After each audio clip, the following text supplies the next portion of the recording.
ಮೇ 12ಕ್ಕೆ ರಾಜ್ಯ ವಿಧಾನಸಭಾ ಚುನಾವಣೆ ಹಿನ್ನೆಲೆಯಲ್ಲಿ ನೂತನ ಕಾರ್ಯತಂತ್ರಕ್ಕೆ ಮುಂದಾಗಿದ್ದಾರೆ ಬಿಜೆಪಿ.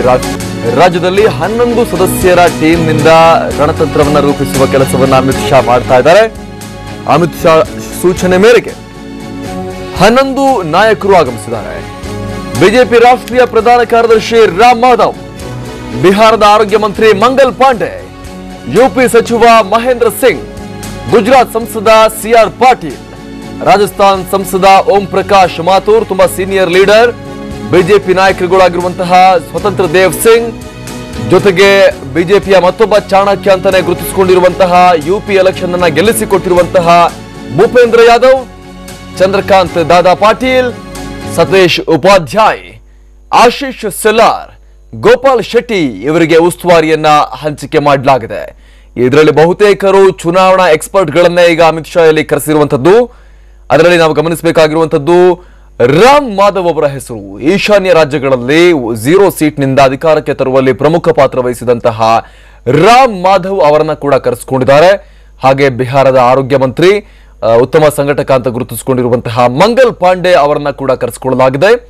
ಹಾಗೆ ಯುಪಿಯ ಸಚಿವ, ಯುಪಿ ಕ್ಯಾಬಿನೆಟ್ ನಲ್ಲಿ ಮಂತ್ರಿಯಾಗಿರುವಂತಹ ಮಹೇಂದ್ರ ಸಿಂಗ್ ಹಾಗೂ ಗುಜರಾತ್ನ ಸಂಸದ ಸಿಆರ್ ಪಾಟೀಲ್, ರಾಜಸ್ಥಾನದ ಸಂಸದ ಹಾಗೂ ಹಿರಿಯ ಬಿಜೆಪಿ ಮುಖಂಡ ಓಂ ಪ್ರಕಾಶ್ ಮಾಥೂರ್, ಹಾಗೆ ಬಿಜೆಪಿ ನಾಯಕರುಗಳಾಗಿರುವಂತಹ ಸ್ವತಂತ್ರ ದೇವ್ ಸಿಂಗ್, ರಾಜ್ಯಸಭಾ ಸದಸ್ಯ ಹಾಗೂ ಹಲವಾರು ಚುನಾವಣೆಗಳಲ್ಲಿ ಅಮಿತ್ ಶಾ ಜೊತೆಗೆ ಬ್ಯಾಕ್ ರೂಮ್ ಅಲ್ಲಿ ನಿಂತು ಎಲ್ಲವನ್ನ ಹ್ಯಾಂಡಲ್ ಮಾಡಿದಂತಹ ಯುಪಿ ಗೆಲುವಿನಲ್ಲಿ ಪ್ರಮುಖ ಪಾತ್ರ ವಹಿಸಿದಂತಹ ಭೂಪೇಂದ್ರ ಯಾದವ್ ಹಾಗೂ ಚಂದ್ರಕಾಂತ್ ದಾದಾ ಪಾಟೀಲ್, ಸತೀಶ್ ಉಪಾಧ್ಯಾಯ್, ಆಶೀಶ್ ಸೆಲ್ಲಾರ್, ಗೋಪಾಲ್ ಶೆಟ್ಟಿ, ಈ ರೀತಿಯಾಗಿ ಉತ್ತಮ ಸ್ಟ್ರಾಟಜಿಸ್ಟ್ಗಳು, ಚುನಾವಣಾ ತಂತ್ರ ನಿಪುಣರು ಅಂತ ಗುರುತಿಸಿಕೊಂಡಿರುವಂತಹ 11 ಬಿಜೆಪಿಯ ಪ್ರಮುಖ ನಾಯಕರುಗಳನ್ನ ಈಗ ಅಮಿತ್ ಶಾ ರಾಜ್ಯಕ್ಕೆ ಕರೆಸಿಕೊಂಡಿದ್ದಾರೆ.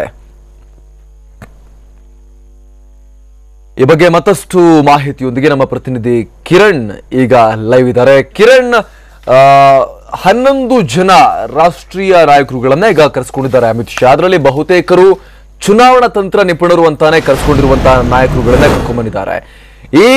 ಈ ಪ್ರಮುಖ ಅಸ್ತ್ರಗಳನ್ನ ಈ ಚುನಾವಣೆಯಲ್ಲಿ, ಈ ಸಂದರ್ಭದಲ್ಲಿ ಯಾವ ರೀತಿ ಬಳಕೆ ಮಾಡಿಕೊಳ್ಳೋಕೆ ಅಮಿತ್ ಶಾ ಅವರು ಪ್ಲಾನ್ ಮಾಡಿದ್ದಾರೆ?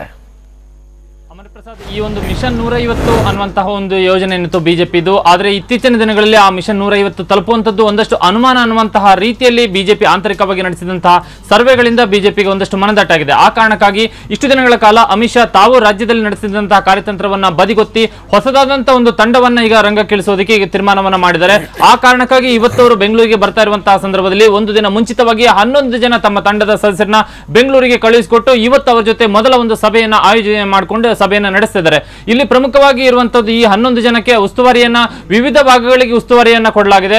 ಮಧ್ಯ ಕರ್ನಾಟಕ ಭಾಗ, ಮುಂಬೈ ಕರ್ನಾಟಕ ಭಾಗ, ಕರಾವಳಿ ಕರ್ನಾಟಕ ಭಾಗ, ಈ ರೀತಿಯಾಗಿ ಉಸ್ತುವಾರಿಯನ್ನ ಕೊಡಲಾಗಿರುವಂತದ್ದು. ಇವರೆಲ್ಲರೂ ಕೂಡ ನಿಪುಣರು ಮತ್ತು ಚುನಾವಣಾ ಕಾರ್ಯತಂತ್ರಜ್ಞರು. ಇವರೆಲ್ಲರೂ ಕೂಡ ಉತ್ತರ ಪ್ರದೇಶ ಚುನಾವಣೆ, ಜಮ್ಮು ಕಾಶ್ಮೀರ ಚುನಾವಣೆ, ತ್ರಿಪುರಾ ಚುನಾವಣೆ ಮತ್ತು ಗುಜರಾತ್ ಚುನಾವಣೆ ಈ ಎಲ್ಲದರಲ್ಲೂ ಕೂಡ ಇವರು ಕಾರ್ಯವನ್ನು ನಿರ್ವಹಿಸಿದಂತರು. ಇವರನ್ನ ಕೊನೆ ಕ್ಷಣದಲ್ಲಿ ಕರೆಸಿಕೊಂಡಿರುವಂತಹ ಉದ್ದೇಶ ಈಗಿರುವಂತಹ ತಂಡದ ಜೊತೆಯಲ್ಲಿ ಚುನಾವಣೆ ಎದುರಿಸುವುದಾದ್ರೆ ಖಂಡಿತವಾಗಿ ಕೂಡ ಇರುವಂತಹ ಗುರಿಯನ್ನು ತಲುಪೋದಕ್ಕೆ ಸಾಧ್ಯವಾಗೋದಿಲ್ಲ ಅನ್ನುವಂಥದ್ದು ಅಮಿತ್ ಶಾ ಮತ್ತು ಬಿಜೆಪಿ ಹೈಕಮಾಂಡ್ಗೆ ಮನದಟ್ಟ ಆಗಿರುವಂತಹ ಕಾರಣಕ್ಕಾಗಿ ಇವರನ್ನ ಈಗ ಕರೆಸಿಕೊಂಡು ಅವರಿಗೆ ಜವಾಬ್ದಾರಿಯನ್ನ ಹಂಚಿಕೆ ಮಾಡ್ತಾ ಇರುವಂತದ್ದು. ಇವರು ಎದುರಾಳಿಯ ಕಾರ್ಯತಂತ್ರವನ್ನ, ಎದುರಾಳಿಯ ಒಂದು ದುರ್ಬಲತೆ ಏನಿದೆ ಅದನ್ನ ಅರಿತು ತಮ್ಮ ಒಂದು ರಣತಂತ್ರ ರೂಪಿಸುವುದರಲ್ಲಿ, ಚುನಾವಣೆಯ ಗೆಲ್ಲುವುದರಲ್ಲಿ ಇವರು ನಿಪುಣರಾಗಿರುವಂತಹ ಕಾರಣಕ್ಕಾಗಿ ಇವರಿಗೆ ಈಗ ಜವಾಬ್ದಾರಿಯನ್ನ ಹೊರಿಸಲಾಗ್ತಿದೆ. ಆ ಕಾರಣಕ್ಕಾಗಿ ಅವರನ್ನ ಈಗ ಬೆಂಗಳೂರಿಗೆ ಕರೆಸಿಕೊಳ್ಳಲಾಗಿದೆ. ಇವತ್ತು ಸಂಜೆ 4 ಗಂಟೆಗೆ ಬೆಂಗಳೂರಿನ ಖಾಸಗಿ ಹೋಟೆಲ್ನಲ್ಲಿ ಅವರ ಜೊತೆ ಮೊದಲ ಸಭೆಯನ್ನು ಅಮಿತ್ ಶಾ ನಡೆಸ್ತಾ ಇದ್ದಾರೆ. ಈ ಒಂದು ಇವರಿಗೆ ಜವಾಬ್ದಾರಿಯನ್ನು ಹೊರಿಸುವ ಮೂಲಕ ತಮ್ಮ ಒಂದು ಗುರಿ ಏನಿದೆ ಮಿಷನ್ 150 ಸಾಧ್ಯವಾಗದಿದ್ರೂ ಕೂಡ ಬಹುಮತವನ್ನ ಪಡೆಯುವಂತಹ ನಿಟ್ಟಿನಲ್ಲಿ ಅಗತ್ಯವಾಗಿ ಬೇಕಾಗಿರುವಂತಹ ಒಂದು ಸ್ಥಾನಗಳನ್ನ ದಾಟುವಲ್ಲಿ ಇದು ಸಹಕಾರಿ ಆಗಬಹುದು ಅನ್ನುವಂತಹ ಒಂದು ವಿಚಾರದಲ್ಲಿ ಅಮಿತ್ ಶಾ ಈ ಒಂದು ತಂತ್ರವನ್ನ ಮಾಡಿರುವಂತದ್ದು. ಮತ್ತು ಆ ಒಂದು 11 ಜನರ ಮೇಲೆ ಅವರು ಈ ಹಿಂದೆ ಕಾರ್ಯನಿರ್ವಹಿಸಿರುವಂತಹ ರಾಜ್ಯಗಳಲ್ಲಿ ಅವರ ಕಾರ್ಯಕ್ಷಮತೆ ಮತ್ತು ಅವರ ಒಂದು ಜವಾಬ್ದಾರಿ ವಹಿಸಿದಂತಹ ರೀತಿಯನ್ನ ನಿರ್ವಹಿಸಿದಂತಹ ರೀತಿಯನ್ನ ಸ್ಪಷ್ಟವಾಗಿ ನೋಡಿರುವಂತಹ ಕಾರಣಕ್ಕಾಗಿ ಅವರ ಮೇಲೆ ಪೂರ್ಣ ವಿಶ್ವಾಸವಿಟ್ಟು ಈಗ ಅವರನ್ನ ರಾಜ್ಯಕ್ಕೆ ಕರೆಸಿಕೊಂಡು ಅವರಿಗೆ ಜವಾಬ್ದಾರಿಯನ್ನ ಹಂಚಿಕೆ ಮಾಡಲಾಗ್ತಿದೆ. Amar Prasad, thank you.